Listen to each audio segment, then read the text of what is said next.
सुप्रभात विद्यार्थियों। आज हम पाठ्यपुस्तक भारत की खोज से पाठ 5 नई समस्याएं पढ़ेंगे। भारत में रहने वाले अधिकतर मुसलमानों ने हिंदू धर्म से धर्म परिवर्तन किया था, अर्थात हिंदू से मुस्लिम बन गए थे वो। कुछ लंबे संपर्क के कारण भारत में हिंदुओं और मुसलमानों ने बहुत सी समान विशेषताएं, आतिथ्य, रहने सहने के ढंग और कलात्मक रुचियाँ विकसित की। कहने का मतलब एक दूसरे के खान पान, रहन सहन या रीति रिवाज अपनाए हिंदू और मुसलमानों ने। वे शांतिपूर्वक एक कौम के लोगों की तरह साथ साथ रहा करते थे, एक दूसरे के त्योहारों और जलसों में शरीक होते थे। कोई जलसा या जुलूस होता, शरीक होना, शामिल होना होता है। एक ही भाषा बोलते थे तथा बहुत कुछ एक ही तरह से रहते थे। एक ही भाषा। वैसे असलियत में मैं बता चुका हूँ, उत्तर भारत से लेकर या इधर बर्मा से लेकर ईरान तक सभ्यता संस्कृति हमारी एक जैसी है। खान पान, रहन सहन, रीति रिवाज लगभग एक जैसे हैं। ये दुर्भाग्य रहा है हमारे भारत का, आर्यवर्त का, कि धर्म के नाम पर मुस्लिम बन गए बहुत से, और धर्म परिवर्तन करने से भाषा या और कुछ नहीं बदलती है, ज़्यादातर वही रहती है क्षेत्र की।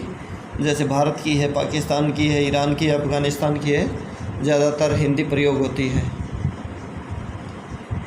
एक ही भाषा बोलते थे तथा बहुत एक ही तरह से रहते थे। रहन सहन का तरीके परिवर्तन थोड़े होंगे क्षेत्र में, भाषा धर्म परिवर्तन कर लिया, लोग तो वही हैं। और एकदम एक जैसी आर्थिक समस्याओं का सामना करते थे। आर्थिक समस्याएं आएंगी समाज में, धर्म परिवर्तन बेशक से हो गया है तो समस्याएं लगभग समाज की एक जैसी होती हैं, वो किसी भी प्रकार की हो, वो जाति पातियाँ या धर्म नहीं देखती है। यह तमाम आपसदारी और एक साथ रहना सहना उस वर्ण व्यवस्था के बावजूद हुआ जो ऐसे मेल मिलाप में बाधक थी, बाधा डालने वाली थी। एक आध उदाहरणों को छोड़कर आपस में शादी ब्याह नहीं होते थे। आपस में शादी ब्याह छोड़ दिए थे हिंदू मुसलमानों ने, आपस में नहीं होते। जब ऐसा होता था तो दोनों पक्ष मिलकर एक नहीं होते थे। आपसी खान पान भी नहीं होता था, पर इस मामले में बहुत कड़ाई नहीं बरती जाती थी। औरतों के पर्दे में अलग थलग रहने से सामाजिक जीवन के विकास में रुकावट आ गई।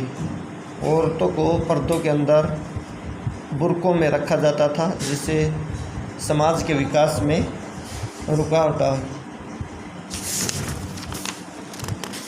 गांव की आम जनता में अर्थात आबादी के बड़े हिस्से में जीवन मिला जुला था और उनमें सामूहिकता कहीं अधिक थी। समूह में रहते थे लोग, गांव में अधिक एकता थी। गांव के सीमित घेरे के भीतर हिंदू और मुसलमानों के बीच गहरे संबंध थे। जैसे अब आज के दिन भी देखोगे आप, हिंदू और मुसलमानों के संबंध अच्छे हैं। वर्ण व्यवस्था से कोई बाधा नहीं होती थी और हिंदुओं ने मुसलमानों को भी एक जात मान लिया था। हिंदुओं ने मुसलमानों को भी एक जाति के अंतर्गत मान लिया था। वे एक दूसरे के त्योहारों में शरीक होते थे। शरीक होना बार बार शब्द आ रहा है, शामिल होना। और कुछ अर्ध धार्मिक से त्यौहार दोनों के बीच समान रूप से, आधे धार्मिक जो पूरे तरह धर्म के ऊपर ना हो, वो दोनों मिलकर मनाए जाते थे। उनके लोक गीत भी एक ही थे। आपसी जो गीत गाए जाते हैं समाज में, वो लोकगीत होते हैं। इनमें से ज़्यादातर लोग किसान, दस्तकार और शिल्पी थे। किसानी उनका व्यवसाय था। दस्तकार जो कारीगर होते हैं उनके लिए, शिल्पी होता है जो बिल्डिंग या और कुछ बनाते हैं, वो शिल्पकार होते हैं। मुग़ल शासनकाल के दौरान बहुत से हिंदुओं ने दरबार की भाषा फारसी में पुस्तकें लिखी थी। दरबार की भाषा फारसी थी। इनमें से कुछ पुस्तकें कालजयी रचनाएं मानी जाती हैं, प्राचीन रचनाएं मानी जाती हैं। इसी समय मुसलमान विद्वानों ने फारसी में संस्कृत की पुस्तकों का अनुवाद किया। फारसी जो संस्कृत की पुस्तकें थी उनका अनुवाद फारसी भाषा में किया और हिंदी में लिखा। हिंदी के सबसे प्रसिद्ध कवियों में दो हैं, मलिक मोहम्मद जायसी जिन्होंने पद्मावत लिखा, और अब्दुल रहीम खान खाना जो अकबर दरबार के अमीरों में थे और उनके संरक्षक के पुत्र थे। खान खाना अरबी, फारसी और संस्कृत तीनों भाषाओं के विद्वान थे और उनकी हिंदी कविता का स्तर बहुत ऊंचा था। उस समय तक वे शाही सेना के सिपह सालार रहे, ये पोस्ट होती थी सेना में। फिर भी उन्होंने मेवाड़ के उन राणा प्रताप की प्रशंसा में लिखा जो बराबर अकबर से युद्ध करते थे, अर्थात राणा प्रताप की बड़ाई की। राणा प्रताप को जंगल में घास की रोटियां खानी पड़ी थी बताते हैं, लेकिन अकबर के सामने झुकना पसंद नहीं किया था और उनके सामने कभी हथियार नहीं डाले थे। अकबर के सामने औरंगजेब ने उल्टी गंगा भाई, हिंदू राष्ट्रवाद का उभार, शिवाजी वीर मराठा शिवाजी, ये महाराष्ट्र से थे। औरंगजेब समय के विपरीत चलने वाला शासक था। अपनी सारी योग्यता और उत्साह के बावजूद उसने अपने पूर्वजों के द्वारा किए गए कामों पर पानी फेरने का प्रयास किया। वह धर्म में अंधा था, कट्टर मुस्लिम शासक था और कठोर नैतिकतावादी था। उसे कला या साहित्य से कोई प्रेम नहीं था। हिंदुओं पर पुराना घृणित जजिया कर लगाकर दोबारा से इसने जजिया कर लगा दिया था। ये काफ़ी महत्वपूर्ण पर्सन है जीके का औरंगजेब ने। और उनके बहुत से मंदिरों को तोड़वाकर उसने अपनी प्रजा के बहुत बड़े हिस्से को नाराज़ कर दिया था। जो प्रजा हिंदू मुसलमान दोनों थे, लेकिन मंदिरों को तोड़वा दिया था, हिंदू मंदिरों को। उसने उन अभिमानी राजपूतों को भी नाराज़ कर दिया जो मुग़ल साम्राज्य के अवलंब और सतम थे, आधार थे। राजपूतों से भी घृणा करता था, कहने का मतलब। उत्तर में सिख उठ खड़े हुए, सिख इनके खिलाफ हो गए। वे हिंदू और मुस्लिम विचारों का किसी हद तक समन्वय करने वाले शांतिप्रिय समुदाय के प्रतिनिधि थे, जो दमन और अत्याचार के विरुद्ध एक सैनिक बिरादरी के रूप में संगठित हो गए थे। पंजाब के अंतर्गत थे ये, हरियाणा, पंजाब, हिमाचल प्रदेश, ये इसके अंतर्गत आते थे। पाकिस्तान का बहुत बड़ा हिस्सा। भारत के पश्चिमी समुद्र तट पर उसने प्राचीन राष्ट्रकूटों के वंशज लड़ाकू मराठों को क्रुद्ध कर दिया, गुस्से में कर दिया। ठीक ऐसे समय जब उनके पीछे एक अद्भुत सेना नायक उठ खड़ा हुआ था। मुग़ल साम्राज्य के दूर दूर तक फैले क्षेत्रों में उत्तेजना फैल गई और पुनर्जागरण, दोबारा से जागरण होना, विचार पनपने लगा, जिसमें धर्म और राष्ट्रवाद का मेल था। धर्म के नाम पर भी और राष्ट्रवाद की भाई भारत की रक्षा करनी है, और राष्ट्रवाद अपने देश के बारे में सोचना राष्ट्रवाद होता है। वह आधुनिक युग जैसा धर्मनिरपेक्ष ढंग का राष्ट्रवाद नहीं था, न ही इसकी व्याप्ति होता है प्रसार या फैलाव, पूरे भारत में थी।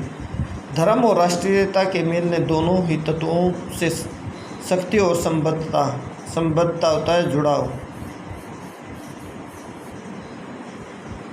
हासिल की, लेकिन उसकी कमजोरी भी इसी मेल से पैदा हुई। यह केवल खास किस्म की और आंशिक राष्ट्रीयता थी, जिसमें धर्म के क्षेत्र से बाहर पड़ने वाले तमाम भारतीय तत्वों का समावेश नहीं था।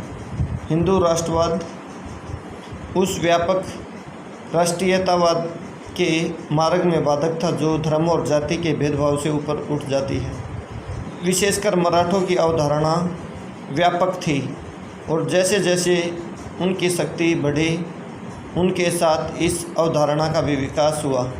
1784 ईस्वी में वारेन हेस्टिंग ने लिखा था, हिंदुस्तान और दक्षिण के तमाम लोगों, दक्षिण भारत के लिए आया लोगों में से केवल मराठों के मन में राष्ट्र प्रेम की भावना है।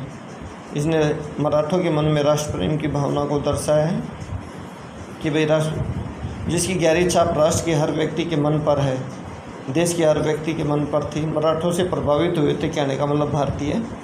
मराठी अपनी राजनीतिक और सैनिक व्यवस्था और आदतों में उदार थे, दयालु, उदार होता है दयालु, और उनके भीतर लोकतांत्रिक भावना थी, इससे उन्हें शक्ति मिलती थी।